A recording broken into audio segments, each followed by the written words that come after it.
Hello everyone, progress coaching classes के YouTube channel पर आप लोगों का तहे दिल से स्वागत है।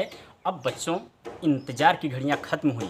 अब वही बच्चे तो समझ गए होंगे जो कमेंट लिखकर भेजे थे, सर नरेशन कब से स्टार्ट होगा। Dear friends and dear students, वो इंतज़ार की घड़ियां अब ख़त्म हुई। आज मैं आप लोगों को नरेशन बताने जा रहा हूँ, लेकिन नरेशन को बताने से पहले मैं आपसे दो टुक बातें करना चाहता हूँ कि मैं आपसे एक प्रश्न पूछना चाहता हूँ। क्या आपका मतलब पकड़ या आपकी पकड़ टेंस पर मौजूद है? यदि यस, तो नो डाउट आपको डायरेक्ट से इनडायरेक्ट नरेशन बनाने में कोई प्रॉब्लम्स क्रिएट नहीं होगा।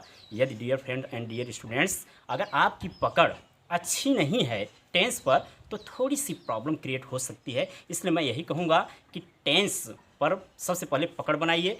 आप जो है यूट्यूब चैनल पर प्रोग्रेस कोचिंग क्लासेस में जाए, वहाँ प्ले लिस्ट में आपको टोटल टेंस मिलेगा। ऑलरेडी जब मैं वायस पढ़ा रहा था तभी आप लोगों को इन्फॉर्म किया था कि वायस तभी आप बना पाएंगे जब आपका टेंस कंप्लीट रहेगा। और फिर मैं कह रहा हूँ कि नरेशन आई मीन डायरेक्ट से इनडायरेक्ट नरेशन तभी आप बना पाएंगे जब आपका एब्सोल्युटली कंप्लीट रहेगा टेंस तभी। और यह जो नरेशन है वो किसके लिए इम्पोर्टेंट है? यह इम्पोर्टेंट है स्कूल्स, कॉलेज स्टूडेंट्स और कोई भी कम्पिटिटिव एग्जामिनेशंस के स्टूडेंट्स होंगे, उनके लिए very very important. For example जैसे एसएससी, सीजीएल, पीओ, बैंक। मतलब कि कुल मिलाकर अगर मैं एक सेंटेंस में कहूँ कि जो कम्पिटिटिव एग्जामिनेशन में जितने भी कम्पिटिटिव एग्जामिनेशन जितने भी कम्पिटिटिव एग्जामिनेशंस में अगर इंग्लिश पूछा जा रहा है तो उसमें श्योर है नरेशन आता है। इसलिए आप अच्छे ढंग से नरेशन को समझिए। आज मैं आप लोगों को यही बताने जा रहा हूँ। Now let's start. यहाँ पर है डायरेक्ट एंड इनडायरेक्ट नरेशन। इसका हिंदी होता है प्रत्यक्ष और अप्रत्यक्ष वर्णन। प्रत्यक्ष एवं अप्रत्यक्ष वर्णन। प्रत्यक्ष एवं अप्रत्यक्ष वर्णन इसकी अंग्रेजी होती है डायरेक्ट एंड इनडायरेक्ट नरेशन। मैं एक सेंटेंस पहले लिख रहा हूँ, जैसे he said comma inverted comma में I am going to Delhi inverted comma close. He said I am going to Delhi. Dear students, अगर वास्तव में आप चाहते हैं कि आपको 100% समझ में आए तो आप कॉपी और कलम निकाल लीजिए, क्योंकि मैं कुछ ऐसी भी चीज़ें बोलता रहूँगा जो कि आप नोट करते रहें।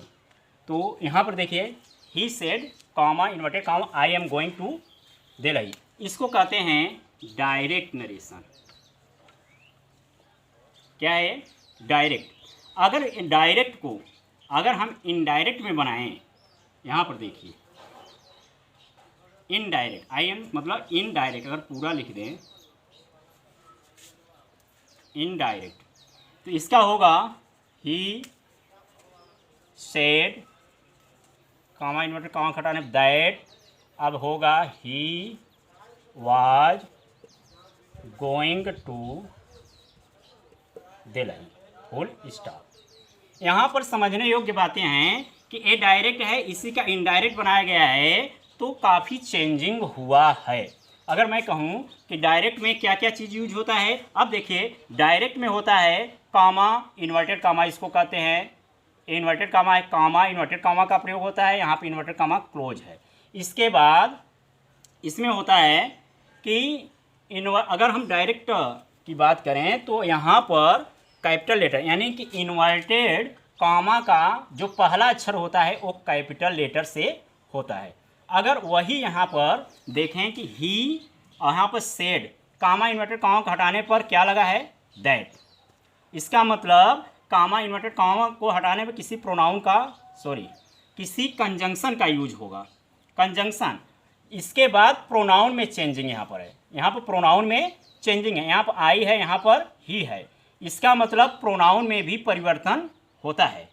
और तीसरी चीज़ यहाँ है कि I am going to Delhi, a present continuous tense का है और ये बन गया है पास्ट कॉन्टिन्यूस टेंस। इसका मतलब टेंस में भी परिवर्तन होता है। तो अगर हम कहें कि डायरेक्ट से इनडायरेक्ट बनाने का नियम क्या है, यानी रूल क्या है, तो आप क्या कहेंगे। अब इसको आप लोग कॉपी और कलम निकाल लीजिए, मैं बोलता जा रहा हूँ, आप लोग नोट करते जाइए। तो देखिए, और ही सेड, यहाँ से यहाँ तक को इसको बोलते हैं रिपोर्टिंग वर्ब, इसको शॉर्ट में कह दें RV। और इन्वर्टेड कामा के अंदर जितने रहते हैं इसको बोलते हैं रिपोर्टेड स्पीच या पार्ट भी बोलते हैं, रिपोर्टेड स्पीच या रिपोर्टेड पार्ट। यहाँ पर इसको RS भी कह सकते हैं, RV और RS। RV मतलब reporting word, RS means reported speech. अगर देखिए ही सेड, इसका मतलब रिपोर्टिंग, वैसे तो वर्ब ये है लेकिन पूरे को कहा जाता है कि रिपोर्टिंग वर्ब है, और इन्वर्टेड कामा के अंदर जितना भी रहेगा वो है रिपोर्टेड स्पीच या रिपोर्टेड पार्ट। तो आप लोग नोट करें कि सबसे पहले डायरेक्ट नरेशन किसे कहते हैं। तो डायरेक्ट नरेशन माने वक्ता के कहे हुए शब्दों को ज्यों का त्यों कह देना, that is called direct narration.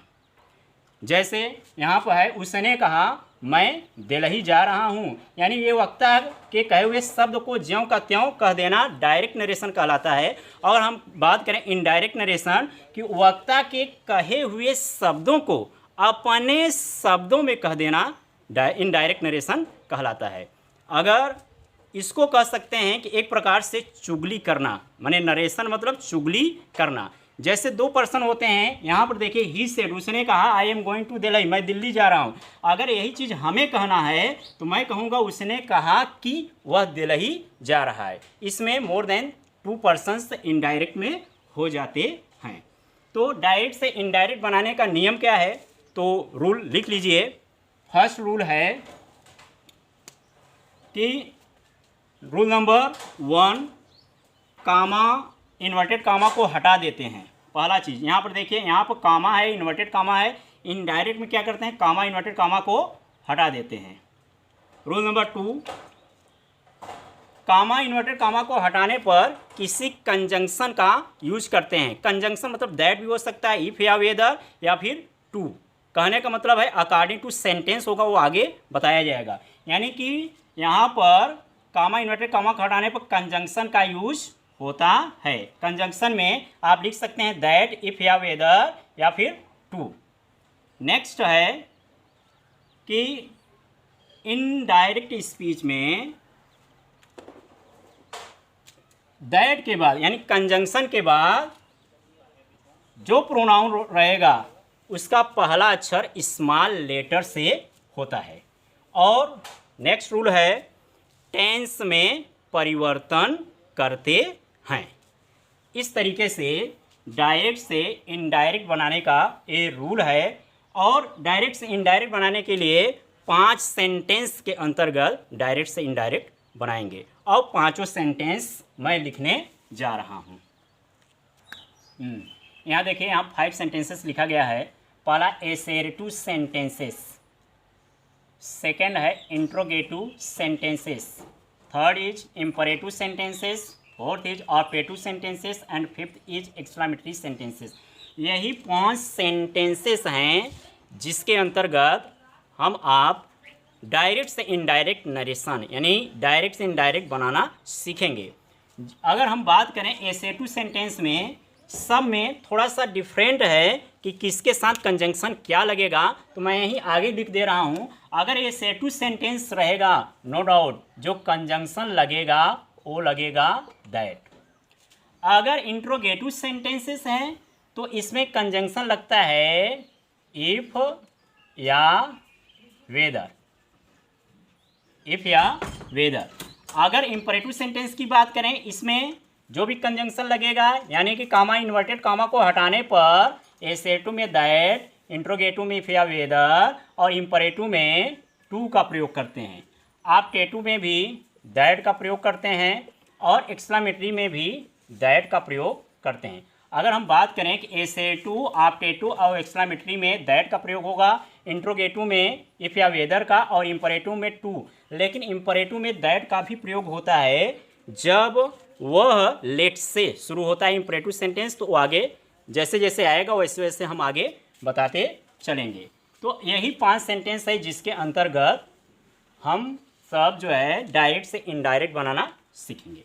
अब यहाँ पर हेडिंग पहला डाल लीजिए, एसेटिव सेंटेंसेस।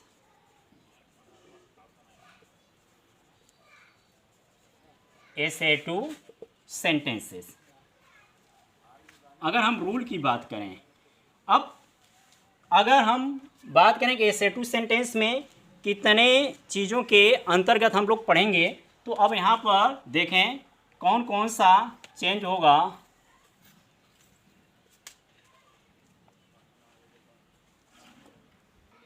एसेटिव सेंटेंसेस के अंतर्गत हम लोग जानेंगे कि चेंज ऑफ टेंस पहला, दूसरा change of person, and third change of others. यानी चेंज ऑफ टेंस, टेंस का परिवर्तन, इसके बाद चेंज ऑफ पर्सन, पर्सन में परिवर्तन, और चेंज ऑफ अदर्स यानी अन्य का परिवर्तन। तो इस तरीके से हम लोग 1 बाय 1 इसको जानेंगे, और नेक्स्ट वीडियो में आगे हम चलेंगे कि 1 बाय 1 स्टेप बाय स्टेप जो है डायरेक्ट से इनडायरेक्ट बनाना जो है सीखेंगे। So thanks for watching this video. तो अगर आप लोग वीडियो को अगर सब्सक्राइब नहीं किए हैं, जो नए हैं तो सब्सक्राइब कर लें, लाइक करें, शेयर करें। So thank you so much.